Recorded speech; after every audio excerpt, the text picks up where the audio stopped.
नाही तर 7 मेला आपण सर्वांनी सकाळी उठून आंघोळ पांघोळ करून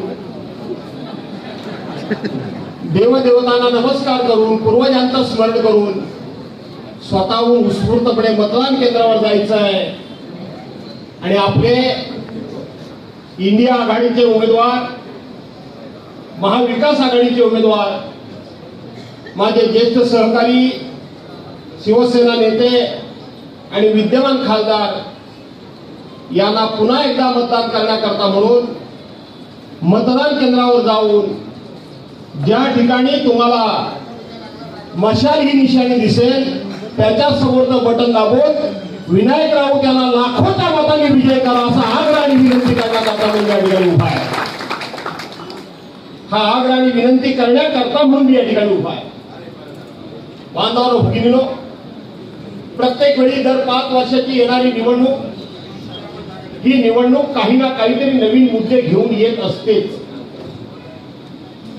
काही ना कधी एक नवीन विचार, नवीन कार्यक्रम, नवीन धोरण ही जनतेसमोर घेऊन येत असते. परंतु आजची ही निवडणूक त्या सगळ्या निवडणुकांपेक्षा म्हणजे यापूर्वी लोकसभेच्या 17 निवडणुका झाल्या आणि आजची 18वी निवडणूक आहे. ही 18वी निवडणूक या 17 लोकसभेच्या निवडणुकीपेक्षा आगळी आणि वेगळी निवडणूक आहे. त्या पक्षाचे उमेदवार उभे राहतात, त्या पक्षाचे नेते, त्या पक्षाचे पदाधिकारी, कार्यकर्ते आपल्या उमेदवाराचा प्रचार करतात आणि तो उमेदवार त्या पक्षाचा किंवा त्यांची कोणाची अलायन्स असते, कोणाची आघाडी युती असते, त्यांचा उमेदवार असतो. परंतु यावेळची निवडणूक वेगळी एवढ्या करता आहे. आजची निवडणूक ही केवळ कोणा एका पक्षाची, कोणा एका नेत्याची, केवळ एका उमेदवाराची नाहीये. आजची निवडणूक ही निवडणूक भारतीय जनता पक्ष आणि उभ्या देशातले संपूर्ण भारतीय नागरिक विरुद्ध भारतीय जनता पक्ष अशी ही निवडणूक आहे आणि म्हणून ही निवडणूक आपल्या सर्वांची आहे. आजच्या निवडणुकीमध्ये ही आजची देशाची निवडणूक संपूर्ण या देशातल्या जनतेनं आपल्या हातामध्ये घेतलेली निवडणूक आणि नेतृत्व या देशामध्ये जनता करते आहे. कोणती जनता करते? ती जनता करते आहे की 15 ऑगस्ट 1947 साली ह्या देशाला स्वातंत्र्य मिळालं. ते स्वातंत्र्य अबाधित टिकवण्याकरता म्हणून ज्यांना हे स्वातंत्र्य टिकावं असं वाटतं, लोकशाही टिकावी, ती जनता. ज्यांना म्हणून या देशातला सर्व धर्म समभाव टिकावा असं वाटतंय, ती जनता. ज्यांना म्हणून या देशातली लोकशाही टिकून हुकुमशाही संपवावी असं ज्यांना वाटतंय, ती जनता. त्या जनतेनं ह्या नेतृत्वाचं, ह्या निवडणुकीचं नेतृत्व करण्याचा निर्धार केला, निश्चय केला. मी आल्यापासून सारखा शांतपणे बसलो होतो. पत्रकारांनी मला बाहेर घेरलं, विचारलं आणि मी इथं आतमध्ये जेव्हा पहिलं पाऊल टाकलं त्यावेळेला जर मला पहिलं दृश्य काय दिसलं असेल तर इथं हा हॉल तर कचाकच भरलेलाच होता, पण त्या हॉलमध्ये बसण्याकरता जागा मिळावी म्हणून काळा बुरका घातलेल्या माझ्या महिला भगिनी जागा शोधत होत्या. हे मी पहिलं चित्र बघितलं. जागा शोधत होत्या हे मी पहिलं चित्र बघितलं. आज या हॉलमध्ये, हॉलच्या बाहेर जिथं जिथं जाल तुम्ही तिथं विनायक राऊत शिवसेनेचेच आहे. हिंदुत्व सम्राट शिवसेना प्रमुख माननीय बाळासाहेब ठाकरेंचे उमेदवार उद्धव साहेबांचे उमेदवार म्हणून आहेत. पण तरी देखील जर तुम्ही बघितलं हिंदू असतील, मुस्लिम असतील, ख्रिश्चन असतील, ईसाई असतील, जैन असतील, सगळ्या जाती धर्माचे लोक इथे एकत्रितपणे गोळा झाले. याचा अर्थ खऱ्या अर्थानं विविधतेमध्ये एकता. आपल्या देशाचे पहिले पंतप्रधान पंडित जवाहरलाल नेहरू यांनी सांगितलं होतं की ह्या देशाचं सौंदर्य कशामध्ये आहे? हे सौंदर्य ते विविधतेमध्ये एकता आहे.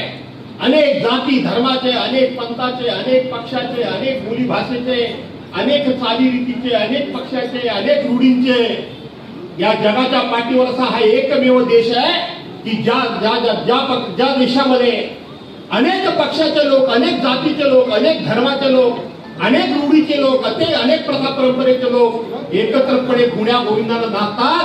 तो जगाच्या पाठीवर जर एकमेव देश कोणता असेल तर तो माझा हिंदुस्थान आहे, अशा पद्धतीनं पंडित जवाहरलाल नेहरूंनी सांगितलं.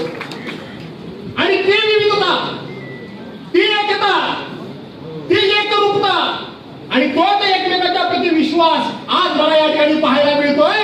आणि म्हणून केवळ विनायक राऊत नाही तर या महाराष्ट्रामध्ये जिथे जिथे म्हणून इंडिया आघाडीचे उमेदवार उभे आहेत ते सगळे विजय झाल्याशिवाय राहणार नाही, हा विश्वास माझ्या मनामध्ये तो करावा लागेल. हा 27चा संदेश, 27 सिंधुदुर्ग लोकसभा मतदारसंघाचा संदेश महाराष्ट्रातल्या कानाकोपऱ्यामध्ये आपल्या सर्वांना पोहोचवावा लागेल. आणि राऊत साहेब तुमच्या आजच्या उमेदवारीच्या निमित्तानं हा संदेश उद्या महाराष्ट्रामध्ये पोहोचणार आहे, वेळ पोहोचलेला आहे. विरोधकांच्या पोटामध्ये धडकी भरली, धडकी तर भरू द्या.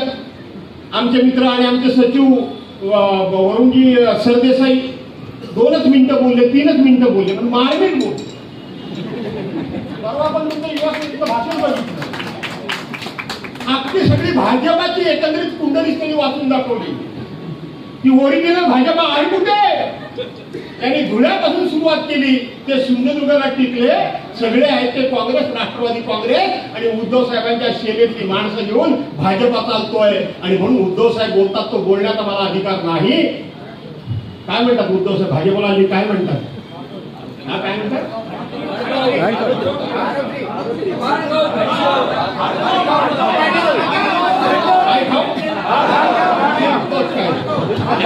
उद्धव साहेब म्हणतात, मी काय म्हणत नाही.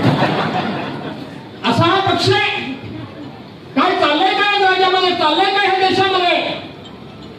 या देशामध्ये 10 वर्ष लोकांनी खूप मोठ्या विश्वासानं सत्ता दिली, पण 10 वर्षामध्ये यांची मदत एवढी गेली की ह्याने एखादा पुरस्कार द्यावा, एखाद्याला कुठला तरी तो पद्मभूषण नाही तर पद्मभूषण किंवा पद्मश्री असे पुरस्कार दिल्यानंतर सगळे उठतात आणि सांगतात या देशाला स्वातंत्र्य मिळालं ते 2014 साली स्वातंत्र्य मिळालं. कधी मिळालं? 2014 साली मिळालं. कंगना राणावत तेच म्हणते, ते विक्रम उकले तेच म्हणून गेले, तो अवधूत गुप्ते तेच म्हणतो आणि ह्यांचे किमती वाजवणारे हेच म्हणतात 2014ला स्वातंत्र्य मिळालं. आणि देशाचे पंतप्रधान जगामध्ये आम्ही राष्ट्रात आमच्या देशाचा 75वा स्वातंत्र्य दिन म्हणजे अमृत महोत्सवी वर्ष म्हणून धुमधडाक्यात साजरा करतात. त्याचे लबाडेपणा. आणि म्हणून 1947 साली किंवा त्यापूर्वी ह्या देशाला स्वातंत्र्य मिळवण्याकरता म्हणून ज्यांनी म्हणून आपल्या प्राणांची आहुती दिली, ज्यांनी म्हणून या स्वातंत्र्याच्या वेदीवर आपल्या संसाराची राख रांगोळी केली. या देशाला स्वातंत्र्य मिळावं, आम्ही गेलो तरी हरकत नाही, आमचं आयुष्य संपलं तरी हरकत नाही, पण आमच्या नंतरची पिढी ही स्वाभिमानानं स्वातंत्र्यामध्ये जगली पाहिजे अशा करता म्हणून प्रयत्न केला. आज तेच लोक ते स्वातंत्र्य नाकारतायत, तेच लोक तीच लोकशाही नाकारतायत. आणि म्हणून तुमची माझी जबाबदारी या ठिकाणी आलेली आहे. हा देशाचा 75वा स्वातंत्र्य दिन साजरा करतो.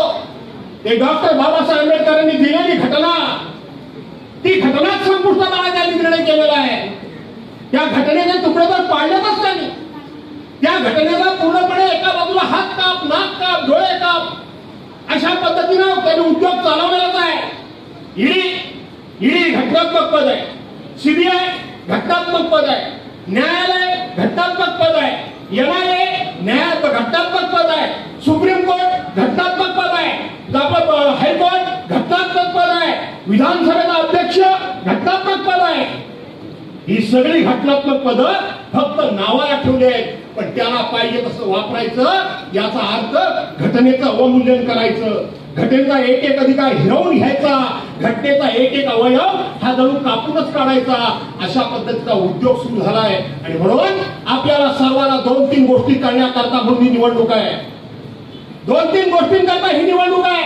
एक म्हणजे ही डॉक्टर बाबासाहेब आंबेडकरांची घटना आपल्याला वाचवावी लागेल, हे स्वातंत्र्य आपल्याला अबाधित ठेवावं लागेल आणि त्याचबरोबर लोकशाही सुद्धा आपल्याला या ठिकाणी जिवंत ठेवायला लागेल. आणि त्याकरता म्हणून विनायक राऊतांना आपल्याला निवडून द्यावं लागेल. विनायक राऊतांना निवडून द्यावं लागेल की तो भाजपचा कोणतरी एक खासदार म्हणाला आम्हाला 400 कशा करता पाहिजे, 400 खासदार आम्हाला पाहिजे, जर आमचे 400 खासदार आले तर आम्ही घटना बदलू. हा भाजपचा खासदार बोलला, भास्कर जाऊ नाही बोलला. मग त्या भाजपच्या उमेदवारांना किंवा त्याला जोडलेल्या असलेल्या पक्षाच्या उमेदवारांना निवडून द्यायचं की डॉक्टर बाबासाहेबांची घटना प्राणपणाला लावून आम्ही जतन करू, ती टिकवू, हे सांगणाऱ्या विनायक राऊतांना त्या ठिकाणी निवडून द्यायचं. त्या विचाराला पाठिंबा देणाऱ्या विनायक राऊतांना निवडून द्यायचं. हा विचार तुम्हाला सर्वांना करायचा आहे आणि निश्चितपणे तुम्ही नक्की कराल अशा प्रकारचा आशा बाळगतो. जागा कमी आहे, गरमा भरपूर आहे, उकड आहे. विनायक राऊत तर कोणी माझ्याकडून दीक्षा घ्या ना, का घेत नाही माझ्याकडून दीक्षा? तुम्ही माहिती घ्या, आजपर्यंत मी 8 निवडणुका लढलो. किती वाटतंय काय? आता पुढे लढू का नको लढू?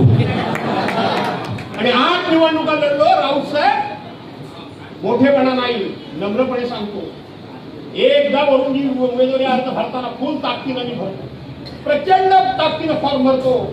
माणसं कुमार शिंदेनी मी एकत्र काम आम्ही सर्वांनी अनेकांनी केलेलं आहे, शिवसेनेच्या लोकांनी देखील केलेलं आहे. आणि म्हणून त्या ठिकाणी प्रचंड ताकदीने फॉर्म भरतो आणि एकदा फॉर्म भरला की मी प्रचाराला जात नाही, अजिबात जात नाही. मी निवांत बसलेला असतो. कोण कोण माझ्यावर टीका करतोय, आरोप करतोय, भाषण करतोय, ती नोट काढत असतो मी सारखा, बाकी काही करत नाही. मी वर्तमानपत्रवाल्यांची माफी मागून सांगतो, 8 निवडणुकांमध्ये माझी उमेदवारी, माझी निशाणी ही आहे म्हणून त्याला तुम्ही मतदान करा अशी एक पैशाची सुद्धा जाहिरात मी देत नाही. 400 मत माझे असतात. एकदा का सुरू झालं आपलं धाड धाड धाड धाड धाड की समोरचा आडवा होतच जातो, काही थांबतच नाही.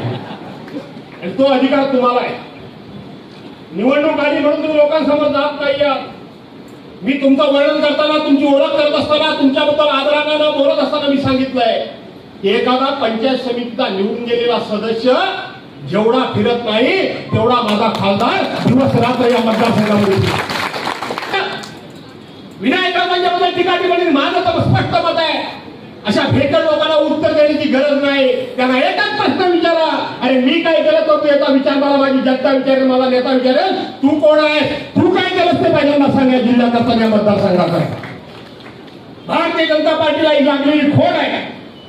सातत्यानं दुसऱ्यावर आरोप करायचा, दुसऱ्यावर टीका करायची आणि आपण उत्तर काही द्यायची नाही आणि आपण त्यांना उत्तर देत बसतो. मी असा एकमेव माणूस आहे की मी त्यांना उत्तरच देत नाही, मीच त्यांच्यावर एखादा चोप टाकतो. माझ्यावर पडायची एवढी काय कळलं का नाही कळलं? मीच टाकतो, मी सोडत नाही. आणि म्हणून तुम्हाला तो अधिकार आहे.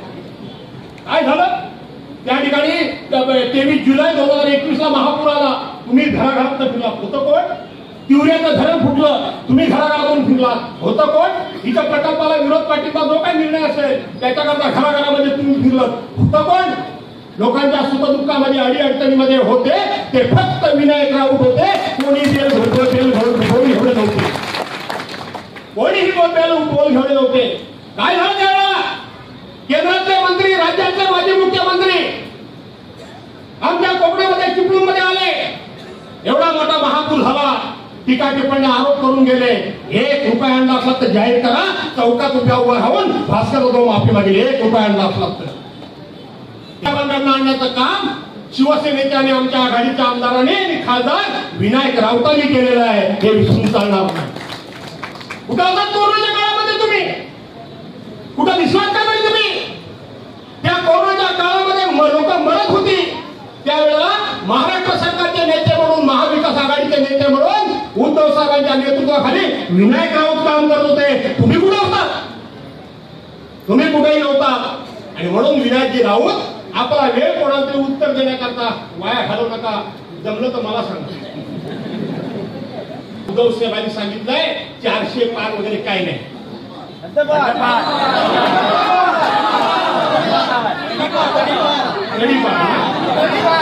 उद्धव साहेबांना शब्द शोधतात, तेवढा आपल्याला उच्चारला काही हरकत नाही. आणि म्हणून 400 पार बिल काय नाही, आता तळीपार. आणि त्याच्यामध्ये उद्धव साहेबांनी खूप मार्मिक एक ठिकाणी टिप्पणी केलेली आहे. त्यांनी सांगितलं तुमचे जर 400 येणार असतील, उद्धव साहेब बोलले ते सांगतो मी, तर हा सगळा आजूबाजूला कचरा कशाला गोळा करता? आता ती ठाकरी भाषा आहे, बरोबर आहे की नाही? मला पत्रकारांनी विचारलं असं कसं बोलतात, त्यांनी तसंच बोललं पाहिजे म्हटलं. सध्या जरा बिघडले उद्धव भारी सॉफ्ट बोलतात म्हटलं. थोडं अजून जरा ठाकरी भाषा पुढे पुढे त्यांच्या तोंडात आहे, पण बाजूला पवार साहेब वगैरे बसतात, नका सगळं ऐकावं लागतं. असं नका करू, ते हळूच बोलतात, ते ऐकावं लागतं. कचरा कचरा म्हणजे काय? आणि जर 400 तुमचे येणार असतील तर ज्यांचा एकही आमदार नाही, ज्यांची पक्षाची काही साधी ओळख नाही, ज्यांची समाजामध्ये विश्वासार्हता नाही, अशी माणसं का गोळा करताय? कशा प्रकारे गोळा करताय? आणि म्हणून उद्धव साहेबांनी सांगितलं ते बरोबर आहे, यांना तळी पार करायचे, यांचे 200 सुद्धा आता येणार नाही, ते लक्षात ठेवा.